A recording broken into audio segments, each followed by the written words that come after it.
Deepest, Darkest Secret, Chapter 13.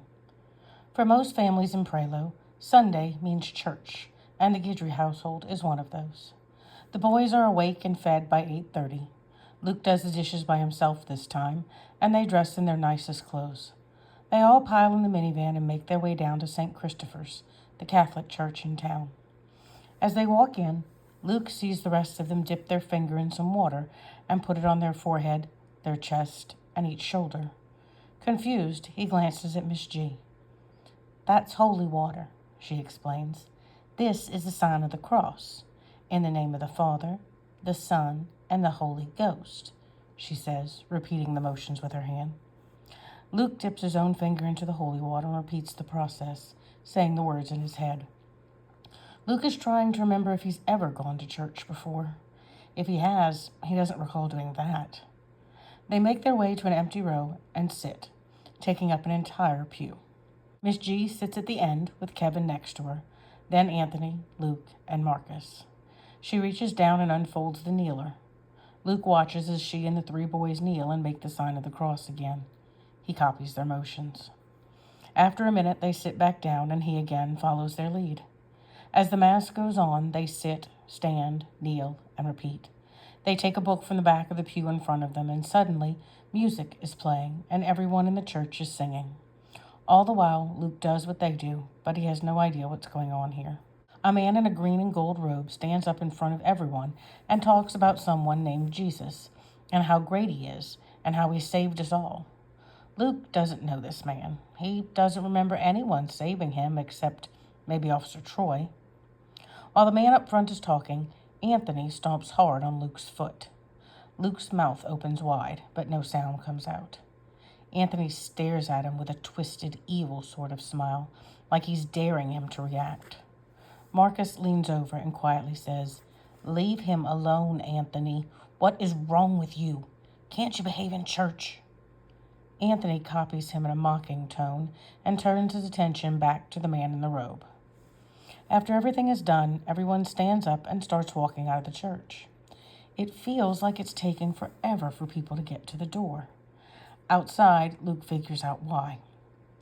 Each family is stopping by the guy in the robe and shaking his hand. Some of them just say, "Good sermon, Father Francis," while others have a full-blown conversation with him, holding up the rest of the line. When it's their turn, Miss G takes the man's hand. "Christine, good to see you and your children. Who's this young man?" he questions, seeing Luke. "Father, this is Luke." "Hello, Luke," the man says, reaching out his hand. Luke shakes it, but then hides behind Miss G's leg. "I was wondering if you could say a rosary for him, Father.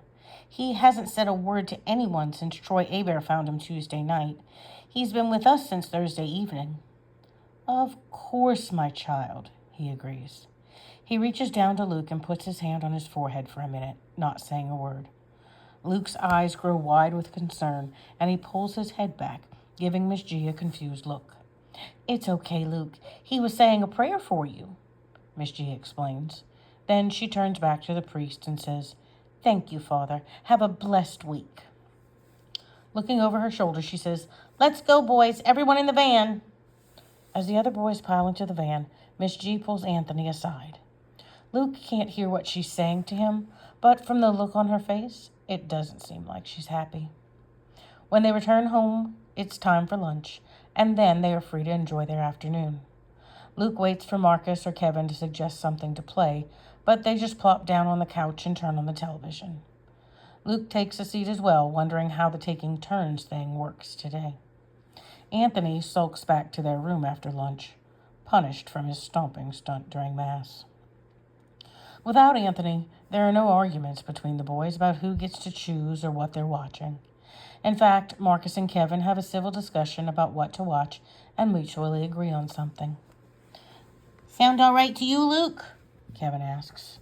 Luke shrugs and nods. He's not sure which show they're talking about, but he doesn't care. He'll sit and watch whatever they want. About halfway through the show, there's a knock at the door.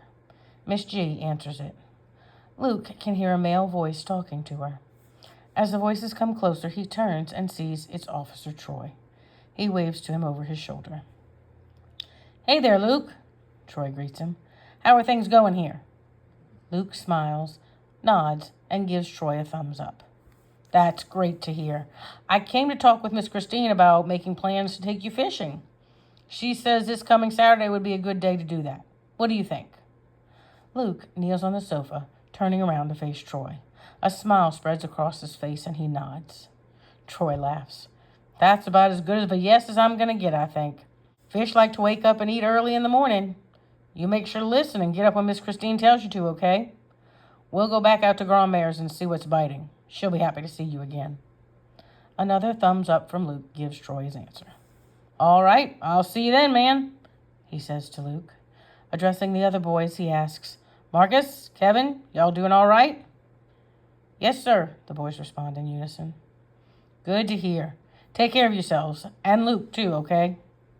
Again, he is met with a chorus of yes, sir. Troy nods. Christine, good to see you. I wish I had the time to stay and catch up, but I'm still on the clock. Someone has to keep Prelo safe from all the barking dogs. Christine laughs. Good to see you too, Troy. We'll see you Saturday. As Christine is watching Troy make his way to his patrol unit, she hears her phone ring. She closes the door and follows the sound, getting to it right before the call gets sent to voicemail. Hey, Sophia. I was just saying goodbye to Troy. Oh, really? She asks. What's going on? What did he say? Is something wrong? Nothing's wrong. He dropped by to check in on Luke. He wanted to know if he could take him fishing Saturday. Sophia's heart melts. How sweet is that? She exclaims. Yep, he's not only hot, but he's got a big heart, too. You sure you don't have just a tiny crush on him? Sophia makes a sound that is half sigh and half moan. Well, if you must know, I kind of do. As a matter of fact, he asked me on a date. Aha! I knew it. When's the big day?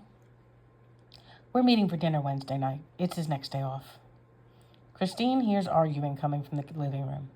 Hey, Sophia, the boys are into something. What was it you called to tell me?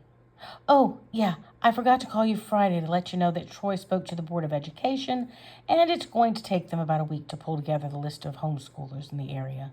Please go ahead and enroll Luke in school tomorrow. Christine hears a door slam from another room.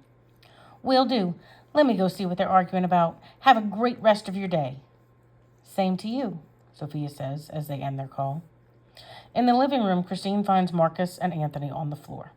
Marcus is straddling Anthony and holding him down by his wrists. Anthony is squirming, trying to get free, clearly frustrated at being made immobile. Kevin is sitting on the sofa, a broken action figure in his hands, crying. What's going on in here? Let him up, Marcus, Christine says as she takes in the scene. Marcus lets go of Anthony's wrists and stands up. Anthony scrambles to his feet and makes an aggressive move towards Marcus. No, sir, Christine calls out firmly. Sit down in that chair and keep your hands to yourself. Anthony scowls but does as he's told, crossing his arms roughly in front of his chest. Someone needs to explain what's going on. Marcus, you start. You see, Miss G, Kevin, Luke, and I were watching television. We had all agreed on a movie to watch. About 45 minutes into the movie, Anthony comes in and sits down on the floor. He watches for about a minute and then says that the movie's stupid and he doesn't want to watch it. Anthony interrupts Marcus. I didn't say it was stupid. I said it was lame. Marcus continues. I told him the rest of us were enjoying it, so he could leave if he didn't want to watch it, and he could watch what he wanted when it was over. Again, Anthony interrupts. In what, like an hour? That movie is way too long. Marcus sighs heavily. He continues his story to Miss G, ignoring Anthony's comments. I guess he didn't like that, so he goes to the bedroom, grabs one of Kevin's action figures, and comes back. He said if we didn't change the show, he was going to break it. Of course, I wasn't going to be blackmailed by an 11-year-old, so I didn't change it. He broke the toy. Kevin jumps up and starts hitting him. Kevin's no prize fighter. He was just kind of slapping at him, you know. I didn't hit him hard, Kevin sobs. Kevin pulls up his knees to his chest and stares at his action figure. Christine walks to the sofa and starts rubbing Kevin's back as Marcus continues. Anthony gets mad at that now, and he starts punching Kevin. That's when I stepped in and grabbed Anthony and put him on the ground like you saw when you walked in. Thank you, Marcus. Kevin, is there anything you want to add or correct from Marcus's story? Kevin shakes his head. Pointing at Anthony, he screams, "He broke my favorite superhero!" Wiping at his now running nose, he tells Christine, "It was just like Marcus said. You got me this one for Christmas and now it's broken." Things can be replaced, Kevin. Anthony, what's your side of the story? Christine asks as she turns her attention to him. They wasn't all as nice as what he said. All I did was say that the movie was lame, and I suggested one that would have more action in it. They started calling me names and telling me I wouldn't know a good movie if it bit me in the A word or something like that. Marcus listened silently, but the whole time he's slowly shaking his head. Anthony loves to embellish stories to make himself look better and the other person look bad. I didn't like them cussing like that, so I told them they shouldn't use that type of language. Kevin asked me what I was going to do about it, and that's when I went and got his toy and told him I would break it if they kept it up. They still didn't want to listen. I wasn't going to break the toy. It's not a toy! It's an action figure! Kevin screams at Anthony. Anthony ignores him and keeps on going. I was just trying to get them to act right. Marcus said I was a little B word. He looks at Christine. You know the one I mean, right? I don't want to say it. He snatched the action figure from me, broke it, and said if I said anything, they'd just blame me and you'd believe them. That's when Kevin started punching me, so I had to defend myself. Then Big Boy over there jumps up on top of me and pins me down so Kevin can get a few more hits in before you show up. Lies. Just a big pile of lies, Marcus calmly informs Miss G. You're the one lying. Y'all love to act all goody-goody in front of Miss G, but you're the ones cursing and hitting on me all the time. Anthony counters and begins to stand up. Enough, Christine says, with her voice raised to the point where they know she means business. Anthony, this isn't the first time I've been told about you trying to get your way by threatening to destroy something of theirs. And I've heard more curse words out of your mouth than the two of them combined. I've also been told by the school that you've been put in lunch detention a time or two for almost getting into fights. And you and I both know you stomped on Luke's foot during Mass for no reason. You're not the innocent one here. You're punished for the rest of the afternoon. No TV, no going outside to play. You can read quietly in your room. What? You believe them? You always believe them over me. That's not fair. Anthony gives his best innocent look, but he doesn't fool Christine. I believe them over you because you have proven time and again that your stories cannot be trusted. They may have some bit of truth in them, but for the most part, they're pure fiction. Now go. Anthony storms off back to their bedroom. And don't touch anything that isn't yours, she calls out to him as he leaves. Now, Kevin, I know he broke your toy, but that doesn't mean you get to resort to physical violence. You have a 15-minute timeout. Go sit in the dining room and think about how you could have responded better to what Anthony did. You will tell me what you come up with when your time is done. Yes, ma'am, Kevin responds with a sniffle. He pulls himself together and goes to the dining room, still cradling his broken action figure in his arms. Marcus, thank you for protecting Kevin, but you shouldn't have pinned Anthony to the ground. I know you were just trying to stop him, but you could have hurt him.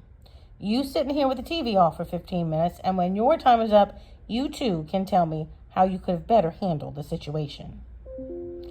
Yes, ma'am, Marcus says as he sits down on the sofa. Christine looks around the room. Where's Luke? She asks. He ran off when things started getting physical. Oh, no. Y'all may have traumatized that boy. We don't know what kind of household he came from. You may have him remembering things he doesn't want to remember. I'll go look for him. Sorry, Miss G. It's not just me you need to apologize to, but we'll get there later. Let me see where Luke got off to. Christine first heads to the bedroom, praying all the while that he's not in there, since she just sent Anthony in there to cool off. She thinks she would have heard even more commotion when she sent Anthony to the room if he had been there, but she wants to check anyway.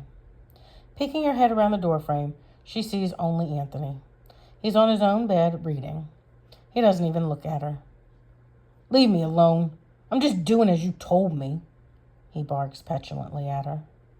Christine is always torn when they say stuff like this. On the one hand, she's not going to be told what to do by a child in her own house.